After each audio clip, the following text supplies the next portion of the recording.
3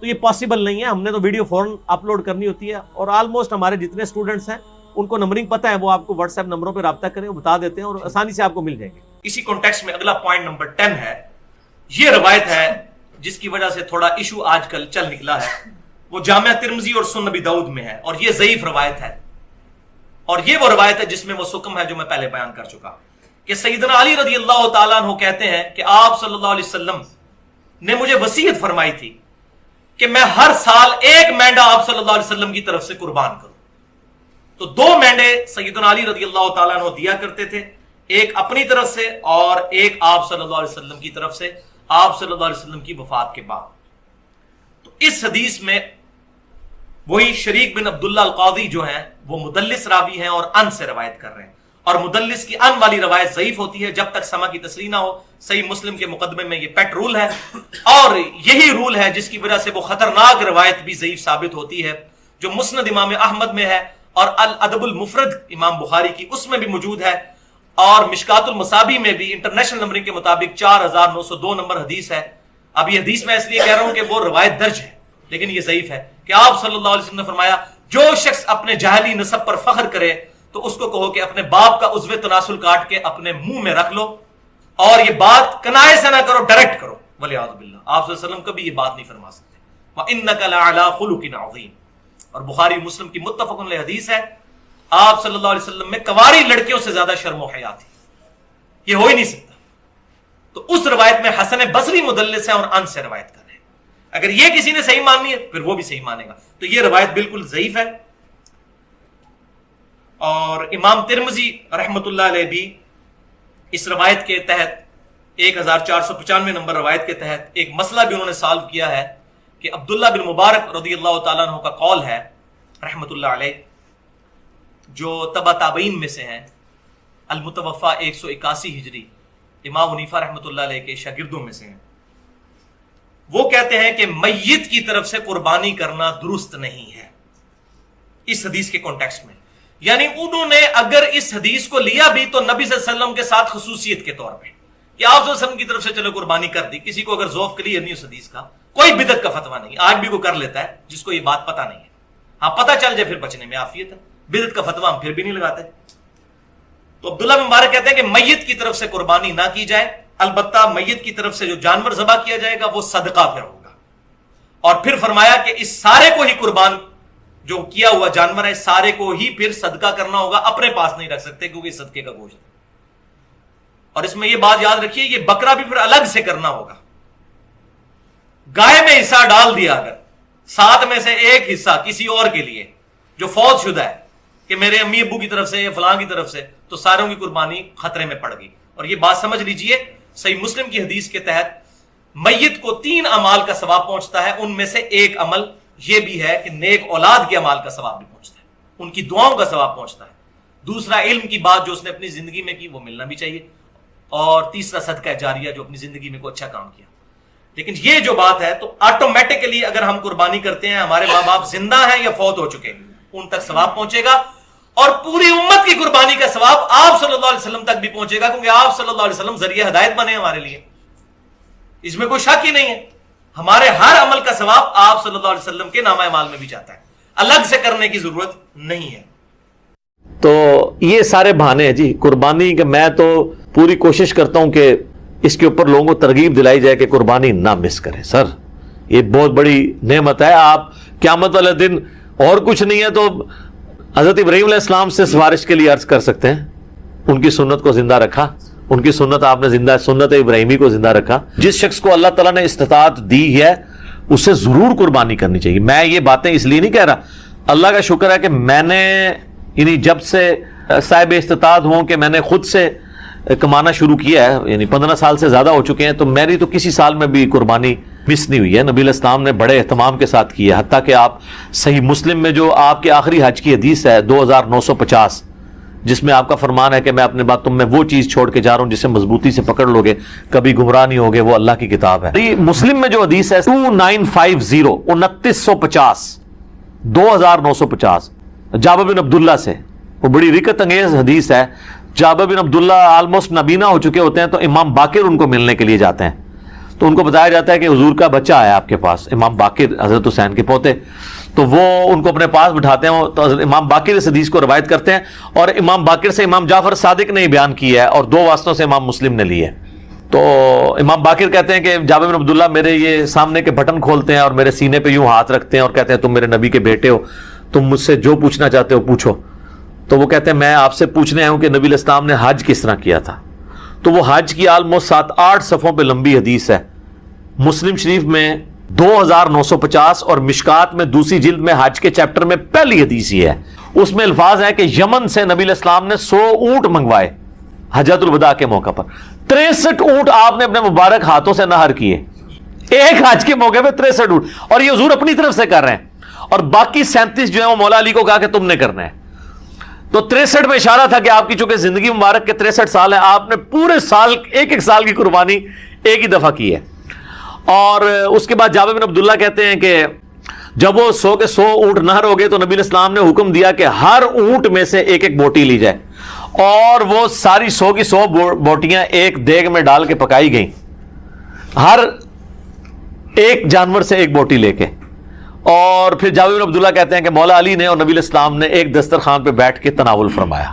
تو وہ پوری کی پوری حدیث جو ہے نا بڑی رکت انگیز ہے پڑھنے والی، نبی علیہ السلام کے آخری حج کا بیان، حجۃ الوداع۔ تو اس سے بھی یہ یعنی بات پتہ چلی کہ نبی علیہ السلام نے اس سنت کا بڑا اہتمام کیا ہے، لہذا اس چکروں میں تو پڑھنا ہی نہیں چاہیے کہ جناب واجب ہے یا سنت ہے، بھائی سنت ہے کریں گے، یہ سنت ہی ہے، واجب نہیں ہے، لیکن سنت مؤکدہ ہے، سنت دائمہ متواتر اور مسلسل بھی ہے، تو وہ صاحب استطاعت ہے ضرور کرے۔ جہاں ہم اتنے اور خرچے کرتے ہیں تو قربانی کیوں نہ کرے۔ اگر کوئی شخص آلریڈی مقروض ہے تو کیا وہ قربانی دینے کے لیے قرضہ اٹھا سکتا ہے یا قربانی نہ دے؟ قربانی کیوں نہ دے جی، کروڑ پتی لوگ بھی مقروض ہیں، یہ بڑے بڑے فیکٹریوں کے مالکوں سے آپ پوچھیں، انہوں نے کروڑوں میں قرضے اٹھائے ہوئے ہیں، وہ ایکویٹی تو ان کی 40% ہے، 60% تو ڈیٹ انہوں نے بینکوں سے اٹھایا ہوا ہے، وہ تو سب سے پہلے تو ان کی قربانی ساقط ہو جائے گی۔ یہ قرضہ جو ہے یہ عارضی قرضہ ہے، یہ اس قرضے کو وہ قرضہ نہیں کہا جاتا کہ جس کی بنیاد پہ قرضہ یہ ہے کہ ایک بندہ قرضے کے تلے اس طرح دب گیا کہ اس کی 2 وقت کی روٹی محال ہو گئی ہے اور وہ روکھی سوکھی کھا کے گزارا کر رہا ہے، اس کو مقروض کہا جاتا ہے۔ کروڑ پتی لوگوں کو مقروض نہیں کہا جاتا، تو وہ اس طرح نہیں ہے، قرضہ اٹھا کے آپ کریں۔ یہ کمیٹی آپ نے قرضے ہی تو ڈالی ہوتی ہے، کمیٹی ڈال لیں، بھائی کی شادی کے لیے ڈالتے ہیں کمیٹیاں، اور وہ جوتیاں اور کپڑے ہوں تب بھی نئے لے کے دیتے ہیں بچوں کو، اس کا خرچہ نکالیں تو ایک بیل میں حصہ ڈالنے سے تو کم ہی بنتا ہے، یہ بیل میں حصہ ڈالنا تو اس سے کم ہی بنتا ہے۔ آج کل ایک ایوریج شادی کے اوپر 15-20 ہزار روپے لگ جاتا ہے، تو سر 12-13 ہزار روپے کا آپ بیل میں حصہ نہیں ڈال سکتے، ضروری ہے کہ آپ نے بکرا ہی لینا ہے، بیل میں حصہ ڈال لیں۔ تو یہ جو آپ نے کمیٹی بھی ڈالی ہوتی ہے، اگر ایک سپوز لاکھ روپے کی آپ کی کمیٹی نکلی ہے، تیسری یا چوتھی، اور 10,000 روپیہ مہینہ ہے، تو چوتھی آپ نے کمیٹی جب لے لی ہے تو آپ نے ابھی تک تو 40,000 اس کو جمع کروایا ہے نا کمیٹی والے کو، 60,000 تو آپ نے بعد میں کرانے ہیں، لیکن لاکھ روپے آپ نے پہلے ہی اٹھا لیا ہے، تو 60,000 کے تو آپ بھی مقروض ہیں، تو پھر تو دنیا میں کوئی بندہ ہی نہیں بچے گا۔ یہ سارے بہانے ہیں جی قربانی کے، میں تو پوری کوشش کرتا ہوں کہ اس کے اوپر لوگوں کو ترغیب دلائی جائے کہ قربانی نہ مس کریں۔ سر یہ بہت بڑی نعمت ہے، آپ قیامت والے دن اور کچھ نہیں ہے تو حضرت ابراہیم علیہ السلام سے سفارش کے لیے عرض کر سکتے ہیں، ان کی سنت کو زندہ رکھا، ان کی سنت آپ نے زندہ، سنت ابراہیمی کو زندہ رکھا۔ کوئی ایک نیکی اپنے ساتھ رکھیں اور اچھی چیز قربان کریں، ریاکاری کے لیے نہیں، جس طرح وہ یہ بھی دیکھیں آپ، یہ ٹی وی چینلز میں شروع ہو جائے گا، وہ کراچی میں ایک بندہ ہے، وہ جناب بچپن میں ایک بیل اوپر 30 منزل پہ 4تھی منزل پہ چڑھا لیتا ہے، پھر وہ کرین آتی ہے اس کو اتارنے کے لیے، اس طریقے سے ایک بندہ ہے وہ جناب امریکن بیل منگواتا ہے، اس میں چپیں فٹ ہوئی ہوتی ہیں۔ اگر یہ وہ اللہ کے لیے اچھا جانور دینا بہت اچھی بات ہے، لیکن اس کی نمائش نہیں ہونی چاہیے، ریاکاری ہوئی تو اعمال برباد ہونے کا خدشہ ہے۔ مسند عمل میں حدیث ہے، جس نے دکھلاوے کے لیے نماز پڑھی اس نے شرک کیا، حالانکہ پڑھی نماز ہے، دکھلاوے کے لیے روزہ رکھا اس نے شرک کیا، اور دکھلاوے کے لیے اللہ کی راہ میں صدقہ کیا، یہ صدقہ ہی ہے نا اللہ کی راہ میں قربانی کرنا، تو اس نے شرک کیا۔ یہ باتیں کرنا صرف آسان ہے، دین کے اوپر چلنا بڑا مشکل کام ہے۔ تو جناب قرضہ اٹھانا پڑتا ہے تو کوئی مسئلہ نہیں، قرضہ کیا آپ کو سب مر چلے ہیں، قرضہ اٹھا، کمیٹی ڈال لیں، پلان کریں قربانی کے لیے۔ اگر آپ نے ہر مہینے میں بھی 1000 روپے علیحدہ کیا ہو نا، سال بعد 12,000 روپے بن جاتا ہے، آپ ایک حصہ ڈال ہی سکتے ہیں۔ تو اس کو جس طرح باقی خرچے رکھے ہوئے ہیں نا، بچوں کی فیس، بچوں کی فیسیں آج کل 2,000 سے تو سٹارٹ ہو رہی ہے ایک عام نارمل سکول کے اندر، تو 24,000 روپیہ تو آپ بچوں کی فیس بھی سال کی دے رہے ہیں, تو سال میں 1,000 روپیہ علیحدہ کر کے آپ اللہ کی راہ میں قربانی نہیں کر سکتے؟ کرنی چاہیے. ایون قرضہ بھی اٹھانا پڑتا ہے, ضرور اٹھائیں, کریں, کیونکہ یہ قرضہ ایسا نہیں ہے کہ جو آپ کی گردن کو دبوچ لے گا, آپ آسانی سے اتار لیں گے. 12-13,000 روپیہ کیا چیز ہے؟ اب اس چکر میں نہ پڑ جائے کہ میں نے جا کے 50,000 روپے دی کوئی بیتل بکری جا کے لینی ہے, تو وہ تو ظاہر ہے اتنا بڑا ہاتھ بھی نہ ڈالیں آپ. ٹھیک ہے, نارمل قربانی کر لیں. بھی اگلا سوال ہے, اگر ایک خاندان میں ایک سے زیادہ لوگ مالی طور پر استطاعت رکھتے ہوں تو سب لوگوں کو الگ الگ قربانی دینا ہوگی, یا ایک خاندان کی جانب سے ایک قربانی کر دینا ہی کافی ہے؟ بہتر ہے جی سب الگ الگ دیں. دیکھیں یہ فضیلت ہے, ہر بندے نے اپنی قبر میں جانا ہے, وہ اللہ کے حضور کیوں نہ قربانی لے کے جائے. ان صلاتی و نسکی و محیای و مماتی للہ رب العالمین. رہا شرعی مسئلہ تو یہ ہے کہ ایک خاندان کی طرف سے ایک قربانی کافی ہے. وہ سنن ابن ماجہ میں بھی اور جامع ترمذی میں حدیث موجود ہے. ابو ایوب انصاری رضی اللہ تعالیٰ عنہ سے جب پوچھا گیا تو انہوں نے فرمایا کہ ہم نبی الاسلام کے زمانے میں ایک خاندان کی طرف سے ایک ہی بکری قربان کیا کرتے تھے. پھر بعد میں جب لوگ باہم دولت میں ایک دوسرے پہ فخر کرنا شروع کر دیا تو پھر ایک سے زیادہ لوگ جانور قربان کرنا شروع کر دیا لوگوں نے. اور ایک اور حدیث ہے سنن ابن ماجہ میں بھی, المستدرک للحاکم میں, ایک اور صحابی کہتے ہیں کہ ہم تو ہمیشہ سے پورے خاندان کی طرف سے ایک ہی جانور قربان کیا کرتے تھے, بکری یا بکرا, لیکن اب میرے گھر والے مجھے اکساتے ہیں, تو ہم یعنی ایک دوسرے پہ روب ڈالنے کے لیے کہ ہمسایوں نے تو 3 بکرے دیے ہیں, تم کیوں ایک. یہ صحابہ کے زمانے میں بھی ہے. یہ وہ جو ایک خاندانی ٹسل ہے, یہ تو وہ صحابی کہتے ہیں اب مجبوراً ہمیں اپنے گھر والوں کے اکسانے کے الفاظ ہیں, اکسانے پہ ہم بھی 1-2 بکرے زیادہ کر دیتے ہیں, ورنہ شرعی مسئلہ یہی ہے کہ ایک خاندان کی طرف سے ایک قربانی. یہ خاندان سے مراد ایک چولہا ہے. ایک چولہا اس اعتبار سے کہ میاں بیوی بچے. اب آپ کو گھر ایسا لے آئیں کہ جہاں پہ 5 فیملیز رہ رہی ہیں اور چولہا ایک ہو, تو وہ آپ کہیں گے ایک قربانی نہیں, وہ 5 خاندان ہے. چولہا عموماً بولا جاتا ہے. تو اگر 5 گھر میں خاندان ہے